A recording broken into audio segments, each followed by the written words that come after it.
تعالوا نرجع بالزمن كده لورا شوية.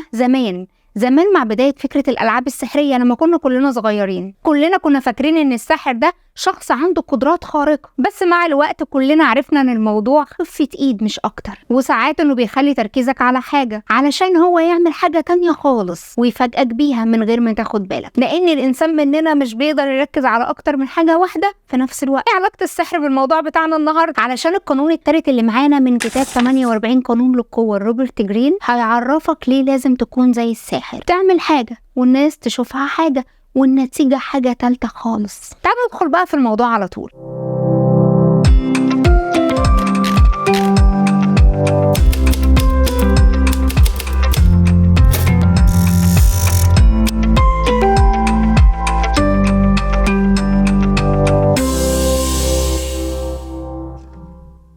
يا مساء الفل على الكل، أنا ميرنا أنور وأنت هنا في برنامج أنت تكمل الحكاية. القانون التالت بقى بيقول إيه؟ اخفي نواياك. ولما كنت شفت القانون الاول والتاني هسيب لك اللينك بتاعهم في الديسكريبشن. وما تقلقش، كل قانون من 48 قانون منفصل خالص عن القانون اللي قبله، كل واحد حكايه لوحده. عرف الناس اللي انت عاوزهم يعرفوه مش الحقيقه، خليهم يقطعوا مسافه بعيده في الطريق الغلط، وخلي حواليهم دخان يحجب رؤيتهم ويعميهم ان هم يشوفوا اي حاجه. بس خلي بالك، لو الناس عرفت ان انت بتخدعهم هتضيع كل حاجه. وخلي بالك تاني ان ده كلام روبرت جرين مش كلامي. واول حكايه معانا من التاريخ هتعجب البنات قوي، خصوصا لو مش عارفه اللي بتحبيه بيعمل كده ليه كل يوم بحال، يوم يقرب ويوم يبعد، يوم يكلمك ويوم ما يردش على مكالماتك اصلا، ليه يوم يهتم ويوم يهمل، ليه غامض ومش مفهوم كده ومالوش ماسكه. وبغض النظر على ان دي كلها ألاعيب مش مقبوله، بس زي ما قلت لكم في الحلقه الاولى ان لازم نعرف علشان نحمي نفسنا. وتعالوا نشوف الحكايه الاولى اللي معانا في حلقتنا النهارده. الراجل الغامض بسلامته، الراجل اللي مرعاش القانون اصلا وكشف نفسه وضيع كل حاجه. كان يا مكان في سالف العصر والاوان، وفي يوم ولمده اسابيع كتير كان الماركيز دي سيفيني، والماركيز ده كان حد ليه رتبه وراثيه عاليه. كان بيحكي لواحده اسمها نينو دي لينكول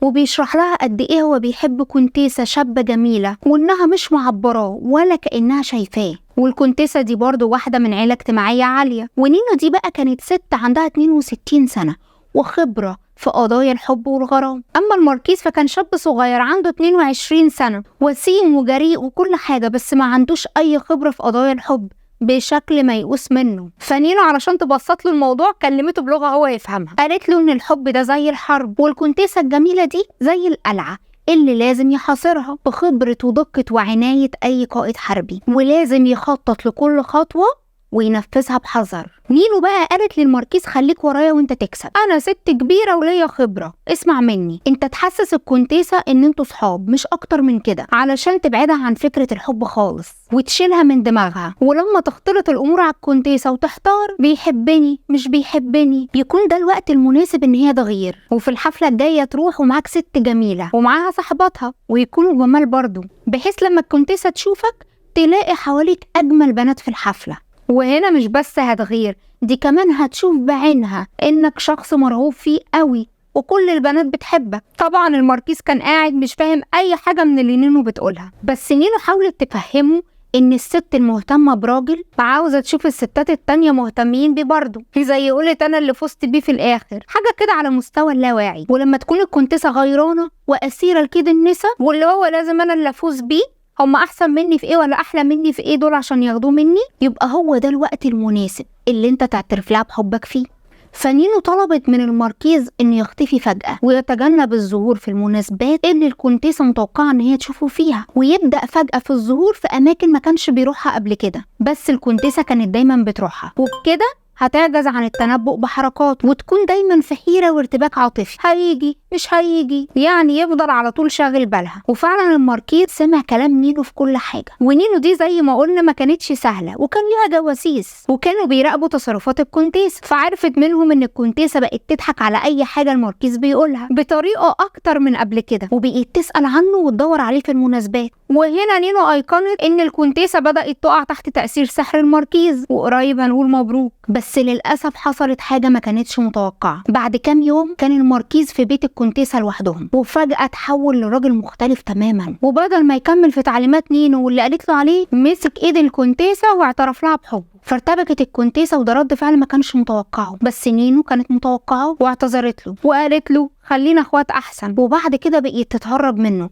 وحتى لما راح لها البيت خلتهم يقولوا له ان هي مش موجوده، وللاسف اتحطم اثر السحر. نينو دي زي ما قلنا كانت خبرة، ما كانتش سهلة، كانت تعرف كل حاجة عن فن الغرام، ست كده كبيرة عمر وخبرة، والإغواء عندها كان لعبة بتمارسها ببراعة، ووقع في حبها أعظم الكتاب والمفكرين والسياسيين في العصر ده. ولما كبرت وبقى ليها سمعة كبيرة كانت أهم الأسر في فرنسا بيبعتوا لها أولادهم ياخدوا دروس في الحب. كانت عارفة ان الستات والرجالة مختلفين وجدا كمان، لكن فيما يتعلق بالحب والإغواء فالكل بيجيله نفس الشعور، بدليل ان احنا بنلاقي بنات بتمارس برضو الاسلوب ده وبينفع. طب ايه اللي بيخلي الاسلوب ده ينجح؟ في اعماقهم سواء راجل او ست غالبا بيحسوا ان هما بيتعرضوا للإغواء، بس بيستسلموا لان هما بيكونوا مستمتعين بالشعور ده، شعور الانقياد ورا حد تاني، وبتكون متعة رهيبة ان هما يسيبوا زمام الامور تفلت، حد تاني بيحركهم وما يكونوش عارفين هما رايحين على فين، والفضول ممشيهم. فالكونتيسة مع كل حركة كانت بتستنى اللي وراها، واستمتعت بغيرتها وحيرتها، لان اي عاطفة افضل من الامان اللي هيخليها تحس بالملل، وده الحال عند اغلب البشر. وعشان كده تلاقي الناس بتقول ان فترة الاستعباط الاولانية اللي قبل ما تعترفوا لبعض بحبكم هي افضل حاجة، بتكون زي البهارات والشطة كده اللي بتتحط على الاكل وهو لسه بيستوي علشان يطلع حلو ومظبوط. فروبرت جرين بيقولك لازم تضلل الطرف اللي بتحبه وعاوزه ده، وتخليه يقع في حيرة وارتباك بس بالطريقة المناسبة، زي مثلا ان انت تعمل حاجات ملخبطة ومش منظمة، او مثلا تهتم براجل او ست تانيين، وده بنشوفه كلنا في الافلام العربي، ودي بتكون الطريقة الوهمية. غلطة الماركيز بقى لما صرح للكونتيسة عن حبه بدري قبل ما الخطة تكمل، كل شيء اتغير ولعبته اتكشفت، والكونتيسة افتكرت كل اللي كان بيعمله، وحست انه من الاخر كده ضحك عليها وخدعها لانه قال لها في الوقت الغلط، وبدل ما يكون ساحر بقى متآمر، وحست انه استغلها وكل ده كان بيمثل عليها، فقفلت الباب في وشه. وعلى رأي بلسازار غريسيان، ضع اعظم دهاء لك يكمن في تغطية ما يبدو دهاء، يعني حط كل طاقتك كمخادع ان انت تداري ان انت مخادع، ما تكونش كتاب مفتوح. معظم الناس كتب مفتوحة، بيقولوا اللي بيحسوه وبيقولوا رأيهم في كل مناسبة، وبيكشفوا خططهم لكذا سبب. الاول انه من السهل والطبيعي تكون عاطف وتتكلم عن مشاعرك وخططك للمستقبل، لان السيطرة على لساننا بتحتاج جهد. وثانيا بقى ان في ناس فاكرة ان هي لما بتحكي هتكسب قلوب الناس وهيبانوا طيبين وعشريين كده بلغتنا، وده طبعا غلط. فمن الافضل تكون حكيم وتعرف هتقول ايه امتى، وتختار كلامك وتقول للناس اللي يحبوا يسمعوه مش اللي انت عاوز تقوله. فلو كنت عاوز سلطة في اي مكان وليكن الشغل مثلا، اخفي نواياك، خلي الناس ما تقدرش تتنبأ بافعالك. وهنا روبرت جرين بيقولك مش فكرة ان انت تبقى صامت وغامض، لا، لان كده برضو الناس هتكون خايفة منك ومش هتديك الامان وهتشك فيك. اتكلم عن رغباتك واهدافك، حديث لا نهاية له، بس ما تكونش هي أهدافك الحقيقية. فبكده هتضرب 3 عصافير بحجر واحد، هتظهر كأنك الشخص الودود الواثق في الناس العشري، وتخفي نواياك وتخلي منافسينك أو أعدائك يخططوا لحاجات تانية ملهاش أي فايدة. عارفين انتوا في الأفلام الشخص الطيب الجميل اللي الكل بيحبه وبيضحي ومش بيزعل حد، وتشوفه تقول ده لو اتحط على الجرح يطيب، ويطلع هو القاتل في اخر الفيلم. والله يا جماعه يحضرني موقف، يعني اكيد كلنا تعرضنا لحاجات زي كده في الشغل، سواء كشفناها او ما كشفناهاش، بس كلنا بنتعرض ليها، للشخص اللي تلاقيه حبوب ويبين لك ان كل اهدافه لمصلحتك وكل خططه لمصلحتك، وليكن المدير مثلا، وانا هرقيك وانا مش عارف هعمل فيك ايه، ومع الوقت تكتشف ان اهدافه عكس اللي هو قالك عليها خالص، وهو اللي لبسك في الاخر. وما إلا إن هو كان بيقولك الكلام الكذب ده علشان يعميك عن الحقيقة، ويفضل نفسه الساحة يشتغل فيها براحته. اشرب مية بلع الكلام. يزحف كالفار ولكن له فك أسد، وده هياخدنا للشخص اللي راعى القانون. كان يا مكان في سالف العصر والأوان في منتصف العشرينات من القرن العشرين، قادة الحرب الأهلية الأقوياء في الحبشة بدأوا يدركوا إن في شاب من النبلاء اسمه هيلا سيلاسي، ومعروف برضه باسم راستافاري، كان بيغلبهم كلهم وقرب يوصل لنقطة إنه يقدر يكون زعيم عليهم ويوحد البلاد لأول مرة من عشرات السنين. ومحدش من منافسيه كان قادر يفهم إزاي الراجل الرفيع الهادي الغلبان ده يطلع منه كل ده، وازاي قدر يفرض سيطرته بالشكل ده. وفعلا قدر سيلاسي في سنة 1927 ان هو يدعو كل زعماء الحرب لأديس أبابا علشان يعلنوا ولائهم ويعترفوا بيه كقائد. بعضهم اتردد وبعضهم لا، بس في النهاية كله سمع الكلام ما عدا واحد اتجرأ ان هو يتحدى سيلاسي، وهو ديجاز ماك بالشا من سيدامو. بالشا ده كان راجل قوي ومحارب عظيم، وواثق قوي من نفسه ومن قوته، وكان شايف ان سلاسي ده حد ضعيف وغير جدير بالزعامه. مين ده اللي يبقى قائد على نفسه؟ وما راحش لسلاسي زي بقيه الزعماء وتعمد ان هو يقعد بعيد عن العاصمه. وبعد كده اصدر سلاسي بطريقته اللطيفه والصارمه في نفس الوقت امر البلشا بالحضور. فقرر بلشا ان هو هيطيعه وهيسمع الكلام، لكن بطريقه يقلب فيها الوضع راسا على عقب ضد اللي اسمه سلاسي ده اللي بيطالب بعرش الحبشه. هيروح اديس ابابا بالسرعه اللي هو يختارها، عاوز يروح بكره، عاوز يروح بعده، هو حر. ومعاه جيش من 10,000 راجل، ودي طبعا قوه كافيه للدفاع عن نفسه، ومش بعيد تشعل حرب اهليه. وعسكر في وادي يبعد عن اديس ابابا 3 أميال، وانتظر هناك كانه ملك علشان يضطر سلاسي ان هو يجيله. وبالفعل سلاسي بعت له رسل علشان يدعوه لحفله مسائيه مقامه على شرف. بس بلشا ما كانش غبي، وكان عارف التاريخ كويس قوي، وكان عارف ان ملوك الحبشه السابقين استخدموا الحفلات كفخاخ. فاول ما يوصل هناك ويشرب، سلاسي هيؤمر بالقبض عليه وقتله. وعلشان يبين لسلاسي ان هو ناصح كده وفاهم، قال له ماشي، انا موافق اجي الحفله، بس بشرط انك تسمح لي اجي الحفله ومعايا الحرس الشخصي بتوعي، وهم 600 من افضل جنودي مسلحين كلهم ومستعدين للدفاع عني وعن نفسهم في اي وقت. واندهش بلشا لما وافق سلاسي بمنتهى الادب والاحترام، وقال له بس كده؟ ده انتوا تنوروا. وفي الطريق للحفله حذر بلشا جنوده من ان هم يسكروا، وقال لهم خليكوا حريصين جدا وخلي عينكم في وسط راسكم. ولما وصلوا القصر كان سلاسي مزاجه حلو جدا، وده كان باين عليه، واظهر كل الاحترام والتقدير لبلشا وعامله كانه في امس الحاجه لموافقته وتعاونه معاه. لكن بلشا كان عنيد ورفض ان هو يقع تحت تاثير السحر ده، وحذر سلاسي وقال له انا لو ما رجعتش لحد ما الدنيا تضلم فجيشي عنده اوامر ان هو يهاجم العاصمه في الحاله دي. فسلاسي باين له قد ايه عدم ثقته فيه دي جرحته واذته وجعته قوي. فاللي هو كده يا بلشا، يعني دي جزاتي ان انا جايبك انت و600 من جنودك وباكلكم وكرمكم اخر كرم؟ انا زعلان. وقت الاكل كانوا متعودين ساعتها على انشاد الاغاني التقليديه على شرف زعماء الحبش. تعمد سلاسي ان هو يسمح بس بالاغاني اللي بتمجد الزعيم الحربي السدم. فبلشا قال لك بس سلاسي خايف مني ومرعوب، وقال بلشا ده زعيم ذكي ومش سهل غير الزعماء التانيين وانا مش هقدر عليه. فبلشا رسم نفسه كده وقال لك بس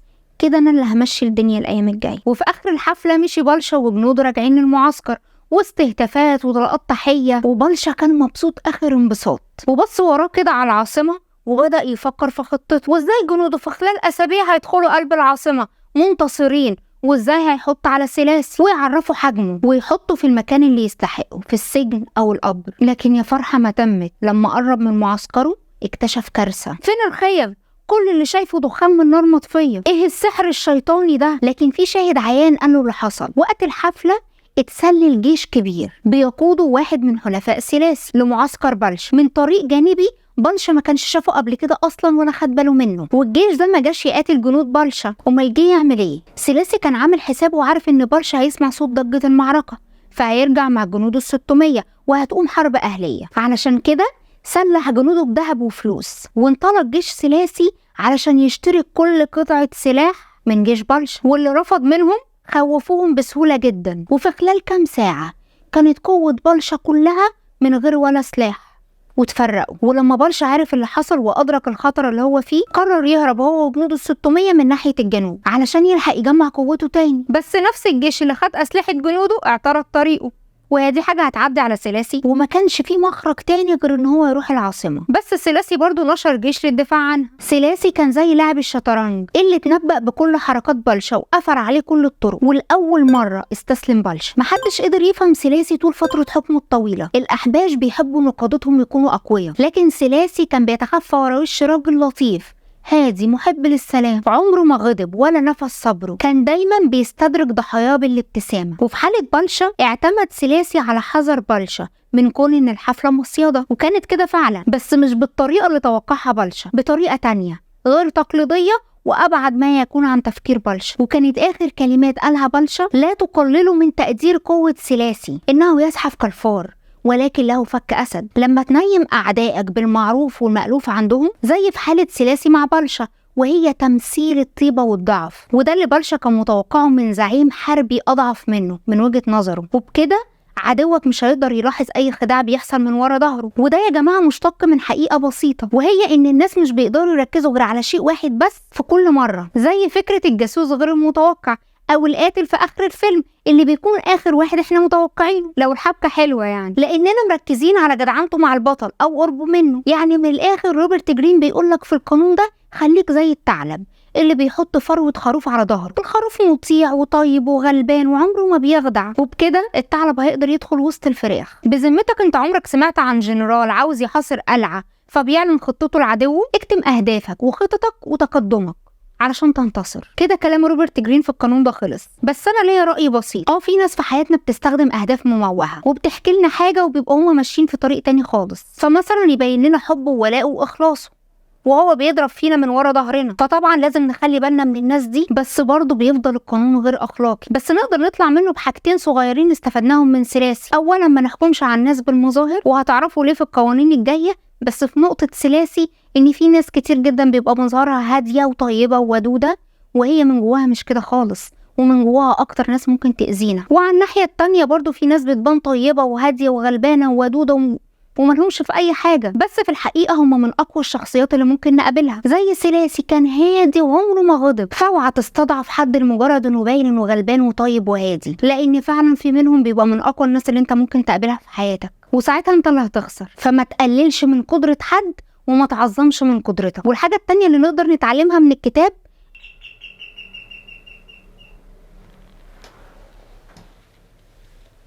اما الفكره التانيه اللي نقدر ناخدها برضو من القانون ده، رايي ان انت مش لازم تموه اهدافك. يعني مش لازم تقول لفلان انا هعمل كذا وانت تكون بتعمل حاجه تانيه. ما تقولش اهدافك اصلا طول ما انت مش واثق في محبه اللي قدامك. عارفين انتوا زي ما بيقولوا كده اعلن الوصول ما تعلنش الخطوات، لان مش كل الناس هتفرح لنا ومش كل الناس هتسيبنا في حالنا. وكده حكايتي خلصت. بس الفكره مش في الحكايه اللي بحكيها، الفكره في الناس اللي هتكمل الحكايه بعديها. فاعمل لايك واشترك في القناه وفعل الجرس واسيبك انت تكمل الحكايه. باي باي.